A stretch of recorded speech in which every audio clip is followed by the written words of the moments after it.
Bonjour à tous. Aujourd'hui, je vais vous parler de la spiritualité de la confiance. On parle souvent de la confiance en Dieu, mais on ne sait vraiment pas la définir. On va donc partir de l'élément de la foi qui est le cœur où réside cette confiance. Quand nous faisons un acte de foi, nous plaçons notre confiance en Dieu et on sait, en plaçant cette confiance, que Dieu agit parce qu'il est le seul qui peut véritablement nous faire puiser dans son mystère d'amour. Maintenant, creusons un peu plus. Nous confessons avec raison que Dieu est tout-puissant, mais ne pouvons-nous pas parler de la toute-puissance dans la confiance au cœur de Dieu? Quand nous faisons un acte de foi, aussi petit soit-il, Dieu vient lui-même en nous et fait que nous ayons à lui demander avec une ferme assurance de lui laisser toute la place pour qu'il œuvre. On n'est du coup plus dans l'ordre de la pensée que Dieu puisse agir, mais bien dans la concrétisation de son action en nous-mêmes. Son action est tellement grande qu'il nous fait goûter à une profonde intimité avec lui. Saint Jean de la Croix nous dit cette phrase: « La foi donne Dieu même ». Tout est résumé dans cette phrase. Poser un acte de foi nous permet de nous assurer pleinement que Dieu, avec sa toute-puissance, vient en nous, et ainsi nous nouons un dialogue intime avec lui, et nous voyons son action avec confiance dans notre relation avec lui. La confiance va aller jusqu'à l'audace des petits-enfants. Jésus nous invite à avoir cette folle confiance en lui. Les petits-enfants, vous savez, sont toujours innocents. Je vous donne un exemple. Un père de famille qui se promène et, pendant la promenade, place son enfant sur un mur. Le père s'adresse à l'enfant et lui dit « Jette-toi dans mes bras ». L'enfant ne se pose pas la question, avec audace. Il se jette dans les bras de son père.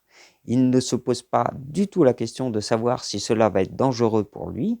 Il a pleinement confiance parce qu'il sait à l'avance que son père va le rattraper. Eh bien, avec Dieu, c'est pareil.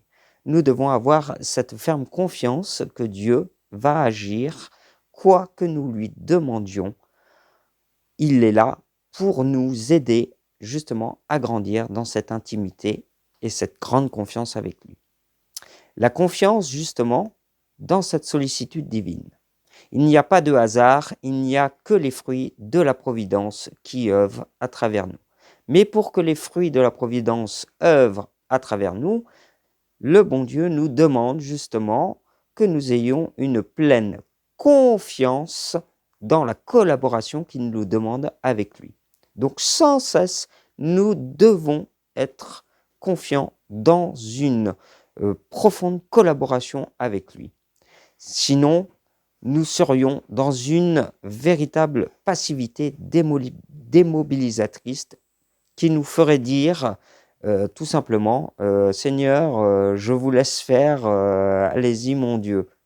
Non, le Seigneur a besoin de nous, il ne veut pas faire sans nous. Jésus va dire à Marie-Yvonne Aimée de Malestroit, âme fervente du cœur sacré de Jésus, justement, ces 3 points qui vont lui être enseignés à ces religieuses. Premier point, à vous la coopération. À lui, l'action principale et la direction suprême. La confiance amoureuse va être finalement la seule attitude qui va permettre au Seigneur de prendre en charge les petits et les grands détails de notre vie. La confiance en la miséricorde de Dieu. Jésus demande à Sainte Faustine de peindre une image de lui-même avec l'inscription « Jésus, j'ai confiance en vous ».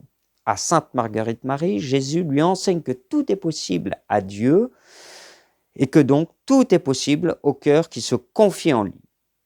Ce serait une erreur de penser que n'avoir commis aucun péché nous permettrait d'avoir une pleine confiance en Dieu. Souvent, on est méfiant sur la confiance que l'on a en Jésus. Et c'est cela qui va blesser davantage le cœur de Dieu. Sainte Marguerite Marie écrit ceci: « Ayez une grande confiance en Dieu et ne vous défilez jamais de sa miséricorde, qui surpasse ainsi toutes les misères. Jetez-vous souvent dans ses bras et dans son infinie miséricorde. » Alors, si vous le permettez, nous résumerons en 3 points ce qu'il faut faire pour avoir une pleine confiance en Dieu. Premier point, croire que Dieu agit en nous et nous fait participer à son intimité. 2, retrouver une âme d'enfant, ça veut dire s'abandonner complètement à lui. Et 3, rendre grâce pour tout ce que Dieu donne à travers ses sacrements et son action en nous.